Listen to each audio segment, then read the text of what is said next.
Liam wasn't prone to flights of fancy. Logic was his refuge, code his language. As a software developer neck-deep in a punishing project, his world had shrunk to the glow of his monitor, the rhythmic click of keys, and the stark interplay of light and shadow in his small apartment office. Late nights bled into early mornings, fueled by caffeine and the gnawing pressure of deadlines. He barely registered the world beyond his screen, until the periphery of his vision began to glitch, and the one constant companion in his solitude, his own shadow, started to betray the laws of physics he held dear. Let's begin the story. Get comfortable and listen closely.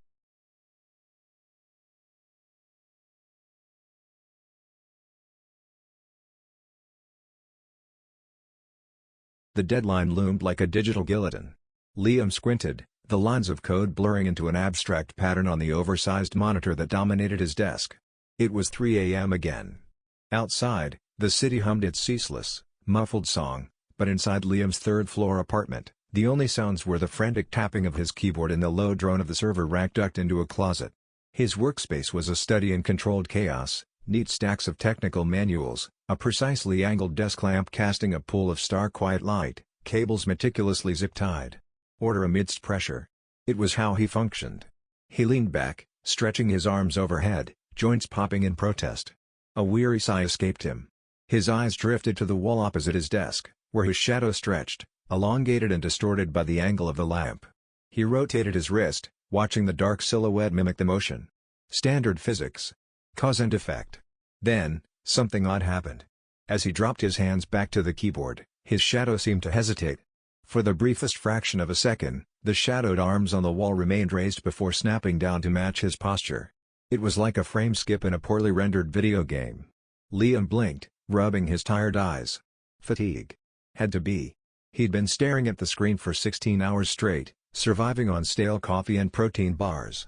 He pushed the thought away, refocusing on the intricate algorithm unfolding before him. He typed, deleted, typed again.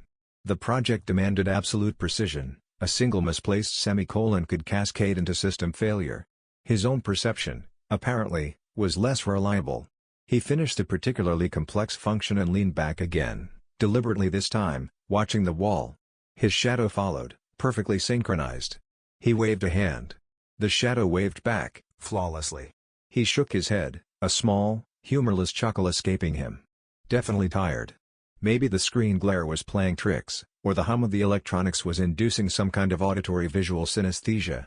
He adjusted the gooseneck lamp, angling the light slightly differently, hoping to eliminate whatever optical artifact he'd imagined. Over the next few days, the glitches returned, always fleeting, always deniable. Once, while reaching for his water bottle, the shadow's hand seemed to briefly lag behind his own, catching up a split second later.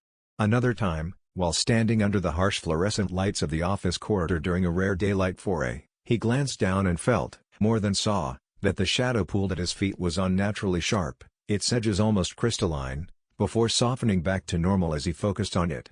He found himself checking light bulbs, cleaning his monitor screen meticulously, even briefly wondering if the building's ancient wiring was causing subtle power fluctuations affecting the lights. He researched visual lag, peripheral illusions, effects of extreme stress on perception. The internet offered a buffet of rational explanations: eye strain, caffeine jitters, micro-sleeps, flutters, the early onset of a migraine aura. He clung to these anchors in the sea of irrationality that lapped at the edges of his logical mind. He mentioned none of it to Chloe. Why worry her? She was already concerned about his workload, the dark circles under his eyes, his increasing withdrawal. He just pleaded burnout, promised to take a break after the project launch.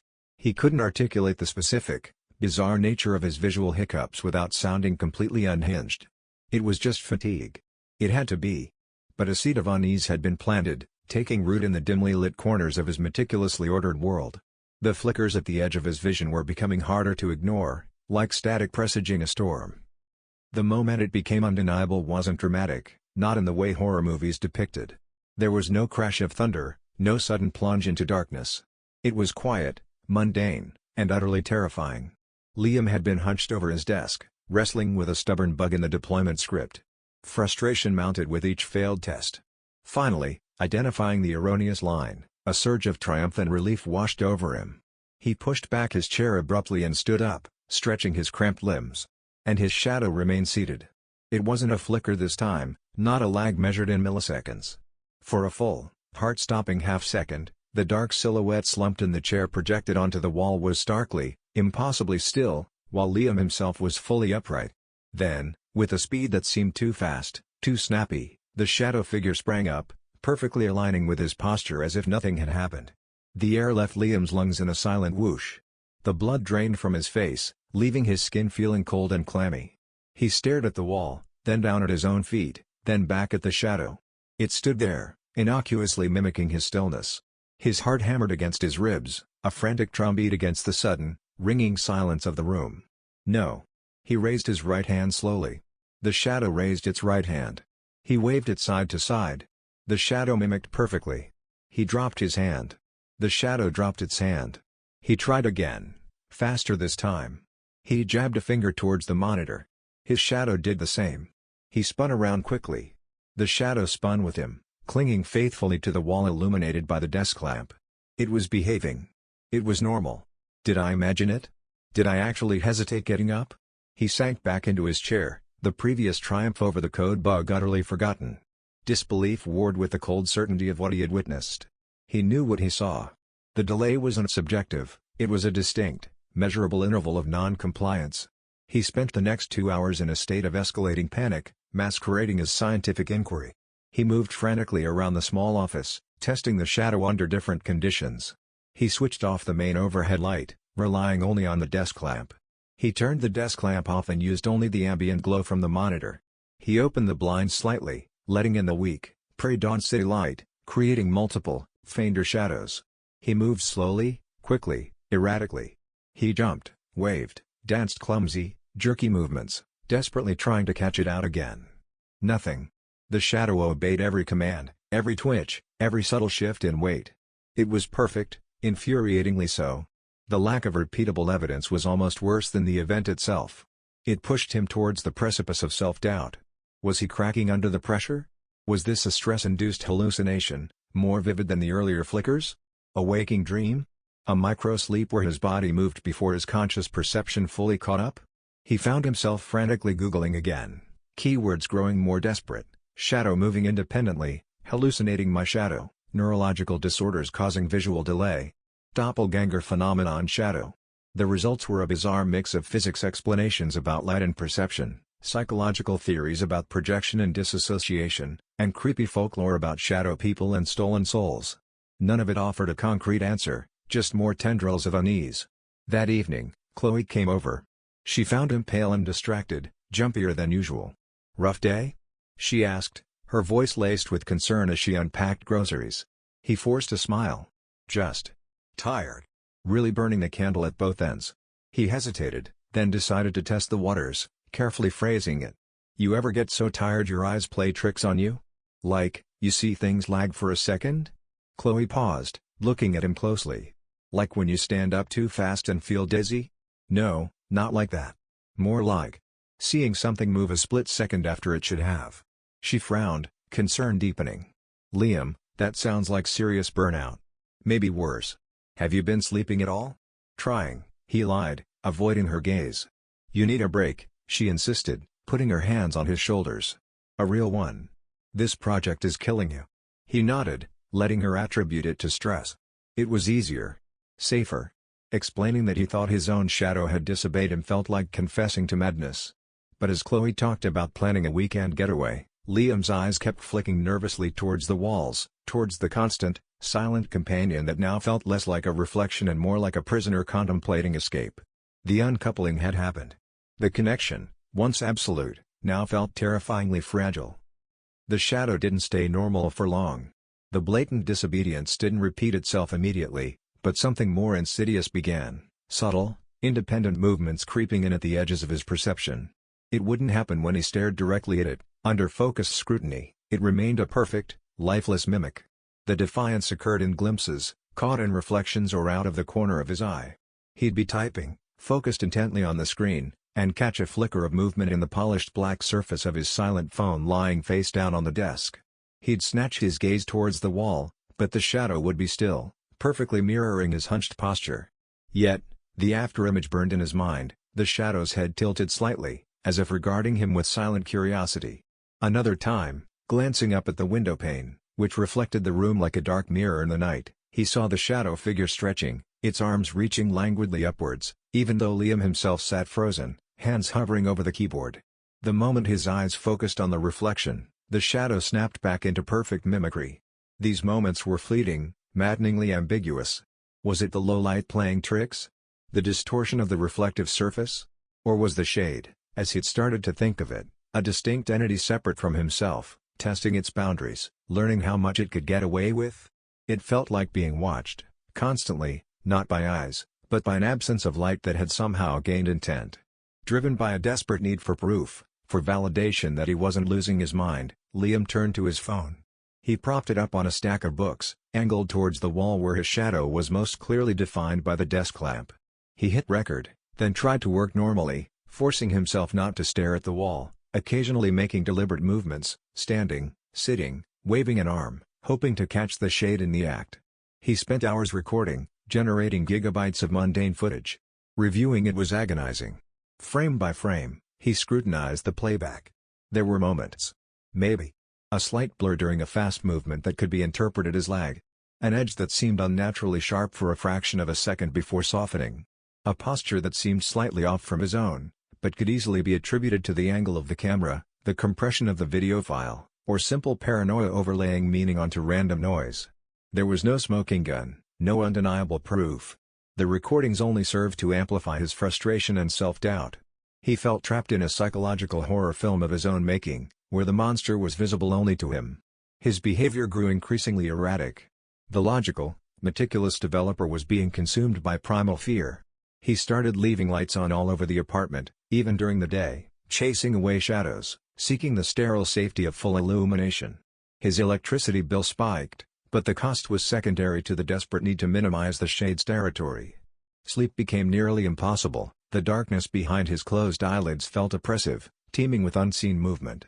He found himself avoiding mirrors, polished surfaces, even puddles on the street after a rain shower, anything that could offer the shade a stage. The conversation with Chloe became unavoidable. His paranoia was too palpable, his exhaustion too profound. One evening, sitting numbly on the couch while she tried to watch a movie, the flickering lamplight outside casting shifting shadows across the living room wall, he broke. "It's my shadow, Chloe," he whispered, the words feeling alien and absurd even as he spoke them. "It's moving on its own."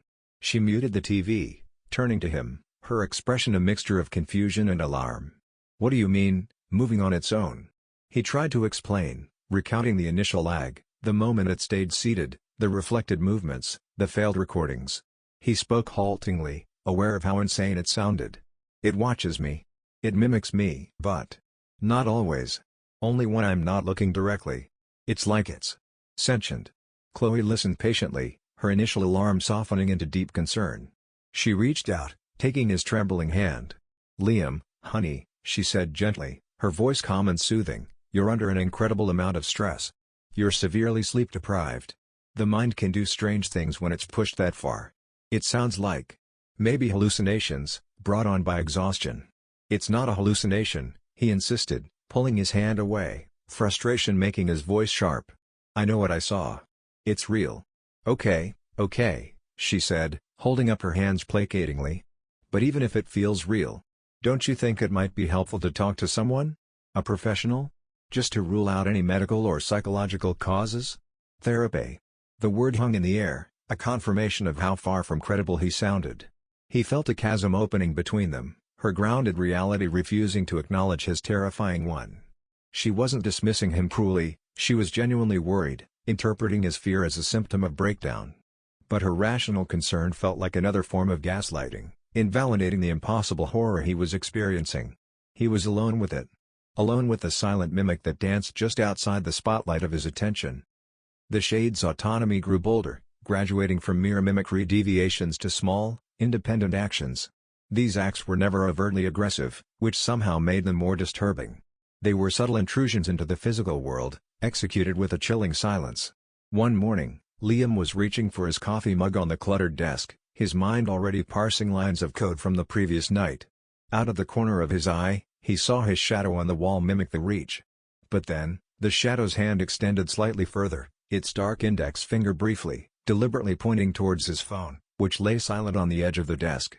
A moment later, the phone buzzed, an urgent notification from his project manager he hadn't noticed. The shadow's hand had already snapped back, perfectly mirroring his own as he finally grasped the mug. Had it anticipated the buzz? Or was it just a random gesture his paranoid mind imbued with meaning? The ambiguity was maddening. Another time, deep in concentration, fingers flying across the keyboard, he became aware of movement on the periphery. He risked a quick glance at the wall. His own shadow sat hunched, mirroring his posture. But beside it, cast by the same desk lamp, was the shadow of his desk chair. For a fleeting instant, Liam saw his own shadow's arm extend, its dark fingers tracing the outline of the chair's shadow, almost gently, thoughtfully, like an artist studying a subject. The moment he focused, the shadow arm retracted instantly, rejoining his own static silhouette. It felt less like mimicry and more like exploration? Communication? The idea that his shadow might be interacting with the shadows of inanimate objects sent a fresh wave of nausea through him. What was it learning? What was it becoming? This escalation prompted Liam to fight back, to try and reassert control over the fundamental physics that seemed to be breaking down around him. Light was the source of the shadow, its medium. Perhaps light could also be its prison. He began experimenting, turning his office into a makeshift laboratory of light and shadow manipulation. He tried suddenly switching off the desk lamp while standing in the middle of the room, hoping to extinguish the shade instantly. But it didn't vanish. Instead, it seemed to flow, momentarily detaching from the wall where the lamp had projected it, and instantly reappearing, slightly distorted but undeniably present, cast by the weaker ambient light filtering in from the hallway or the glow of the monitor. It was like trying to stamp out mercury. He bought several cheap, powerful LED flashlights. He positioned them around the room, creating multiple, overlapping beams, hoping to pin the shade, to fragment it with intersecting planes of light. Standing in the crossfire of beams, his body cast a confusing array of shadows, some sharp, some faint, overlapping and intersecting. For a moment, he felt a flicker of triumph. The shade seemed fractured, dissipated amongst the multiple projections. But then, as he watched, the distinct silhouette cast by the strongest light source seemed to coalesce, becoming sharper, more defined, while the others faded slightly, as if the shade could choose its primary manifestation, drawing strength from the brightest light. It demonstrated a terrifying adaptability, an intelligence navigating the very laws that should have defined its existence. He felt control slipping through his fingers like sand. His attempts to dictate terms, to use light as a weapon, were being effortlessly countered. The shade wasn't just a passive reflection anymore, it was an active participant, reacting, adapting, seemingly learning from his efforts to contain it. He was no longer just observing a phenomenon, he was engaged in a silent, one-sided battle against his own silhouette, a battle he felt increasingly certain he was losing. The meticulous order he craved was dissolving into chaos, not just in his code, but in the very fabric of his reality. The edges of the light were no longer safe havens, they were merely different arenas for the shade's quiet, unnerving performance. The boundary between shadow and substance began to blur in horrifyingly subtle ways. The shade started interacting with the physical environment, but never directly, never provably. Its influence was like a whisper, a suggestion of force that left Liam questioning his own memory and perception, a new, insidious form of gaslighting. He'd meticulously stacked a pile of printouts on the corner of his desk, ensuring they were stable. Later, while he was across the room grabbing a file, he heard the soft rustle and thud of paper hitting the floor. He turned back. The printouts lay scattered. He could have sworn they were secure. But as he looked at the wall, he saw his shadow stretching back from near the desk, its form momentarily elongated as if recoiling from the spot where the papers had been. Had the shadow's passage somehow created a subtle vibration, a tiny disturbance enough to topple the pile? Or was he just clumsy and looking for something to blame? There was no way to know. Another evening, he left the bedroom door slightly ajar, needing to retrieve something from the closet. He was only gone for a few seconds. When he turned back, the door was swinging silently shut, clicking softly into the frame. The hallway light cast his shadow along before him, and as the door closed, the shadow seemed to flow across it, its edge briefly touching the door's edge just before it latched. A draft? The building settling?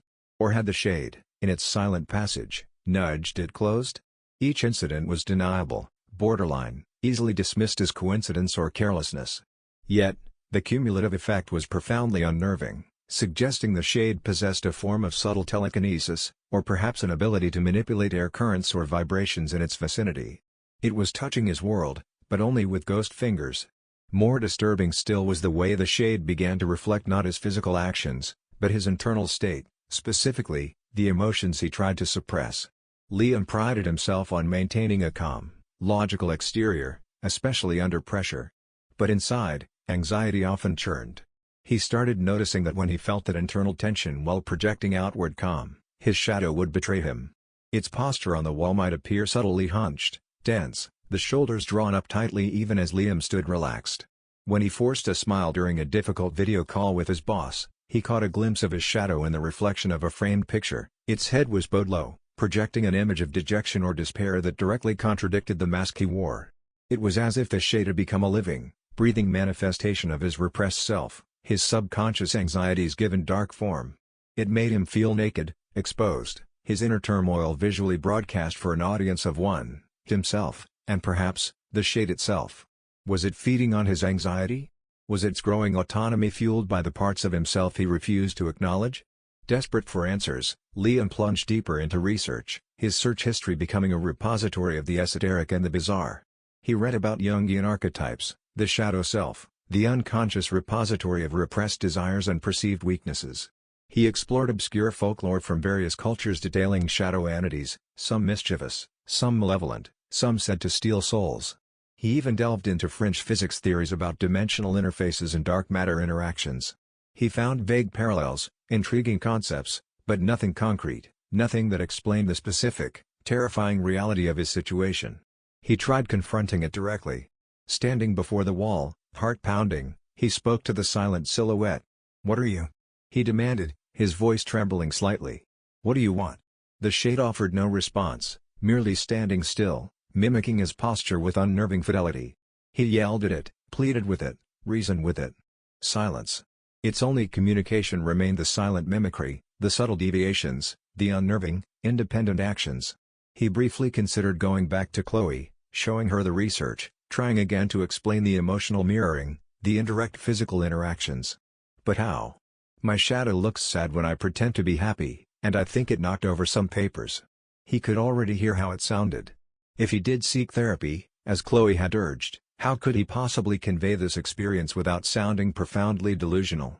He had no proof, only a growing collection of ambiguous incidents and a profound sense of being haunted by his own reflection, a reflection that was rapidly becoming more than just a trick of the light.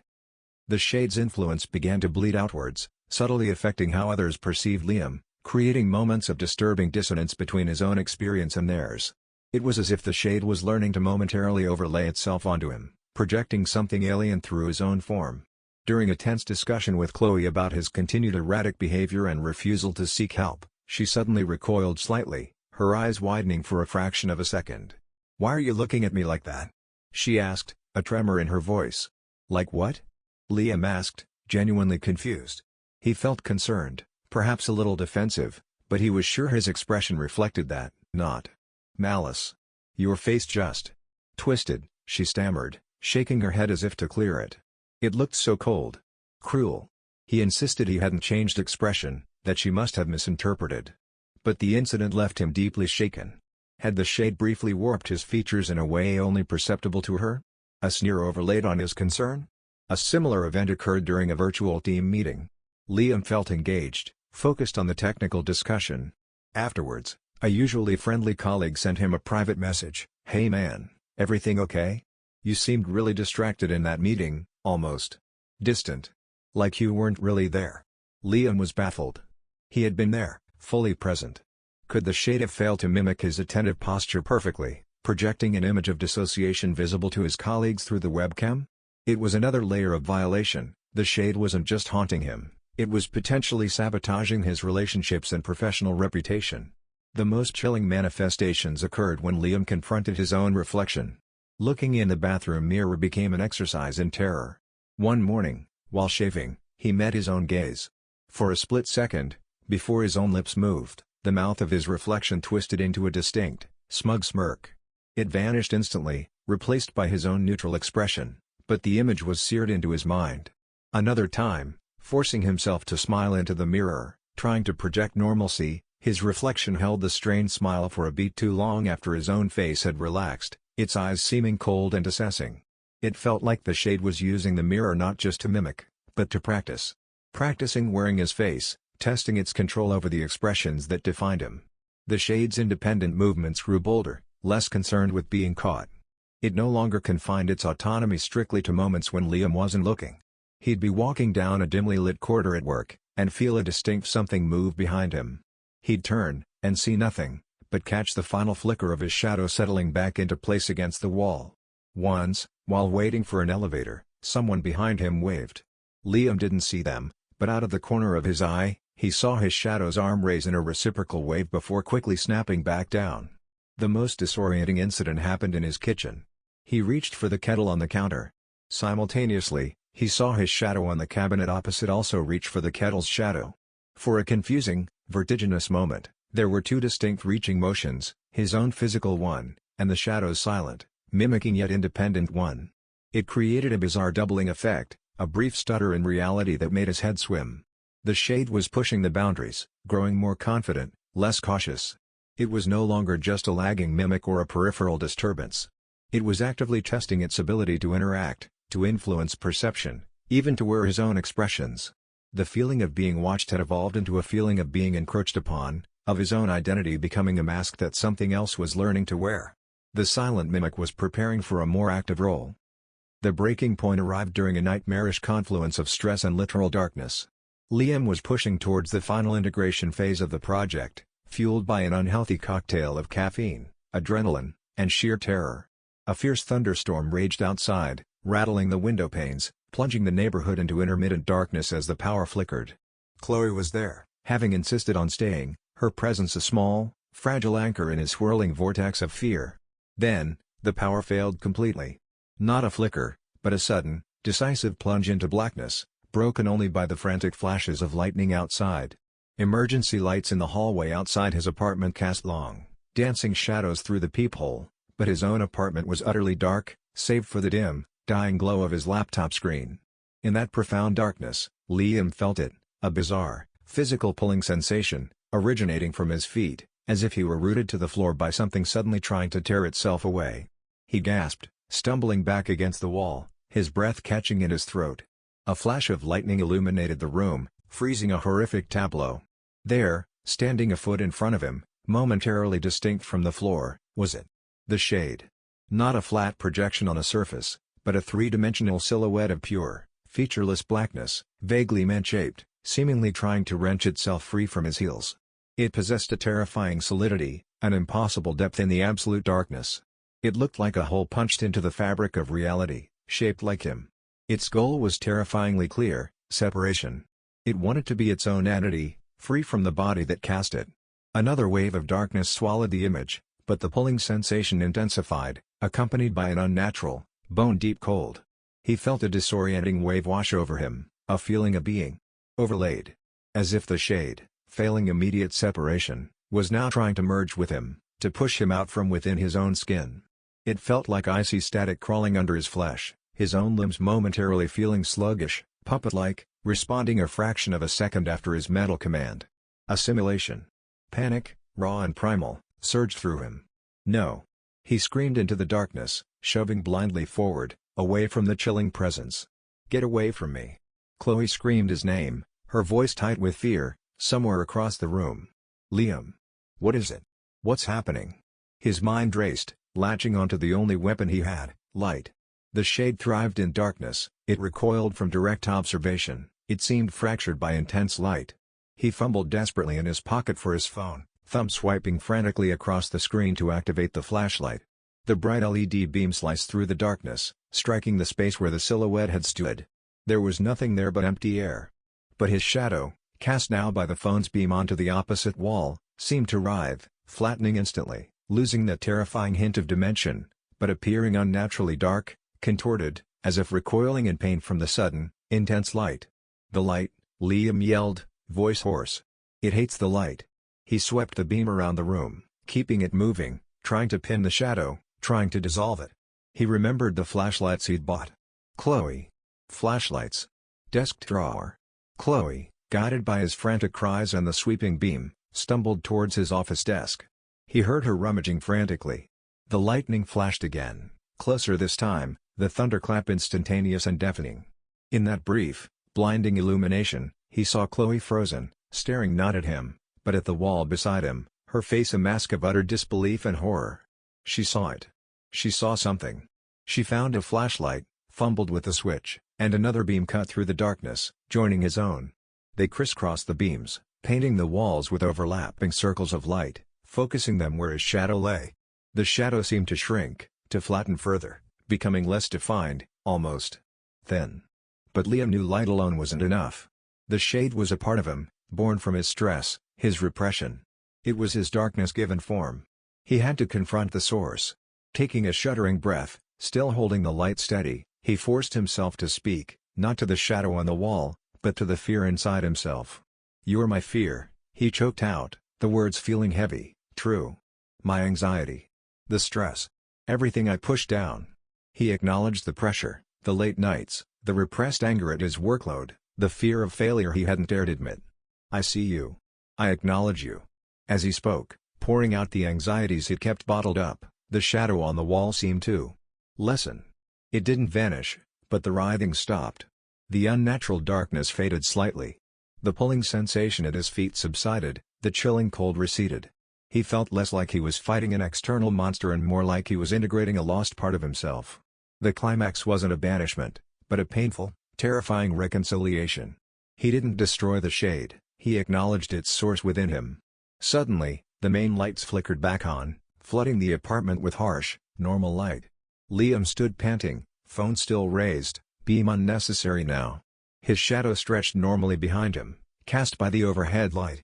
It looked ordinary. Flat. Lifeless. Obedient. He slowly lowered his phone, his body trembling uncontrollably. He looked at Chloe.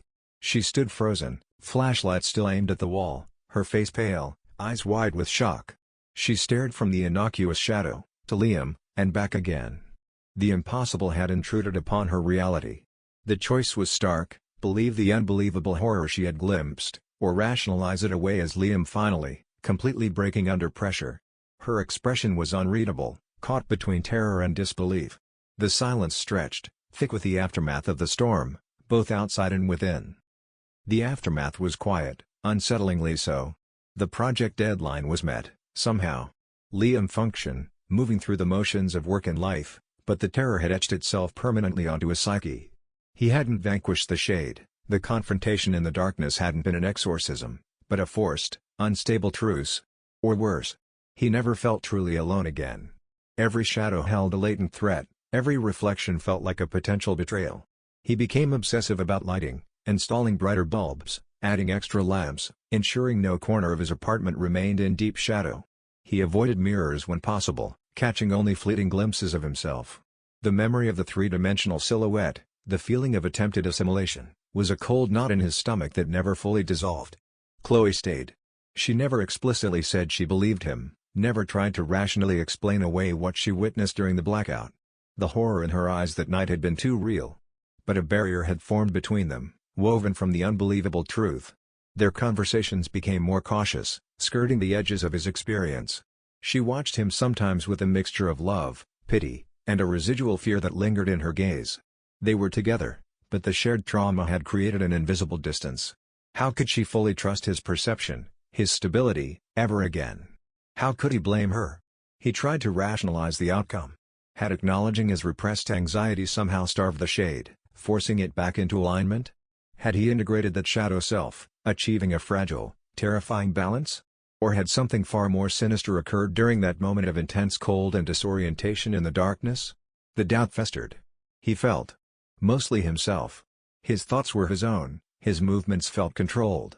But occasionally, a flicker of uncertainty would strike. A word chosen that felt slightly unlike him. An impulse acted upon that seemed foreign.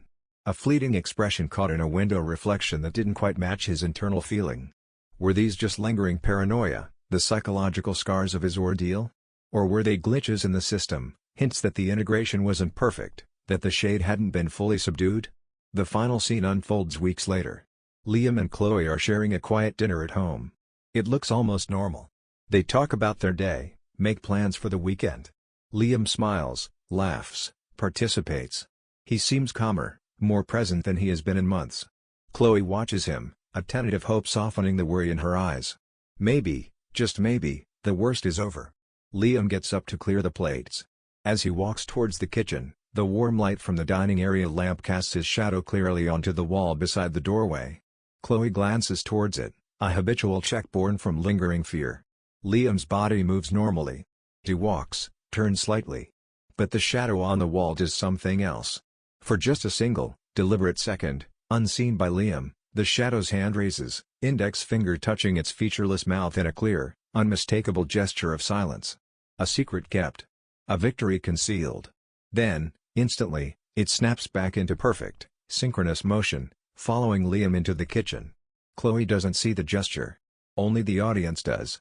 The shade hadn't just been subdued. It had learned. It had integrated. And perhaps, in the chaos of the blackout, during that moment of terrifying synthesis, it had won. Enjoyed the story? Don't forget to like, share, and subscribe for more. We'd love to hear your thoughts in the comments below.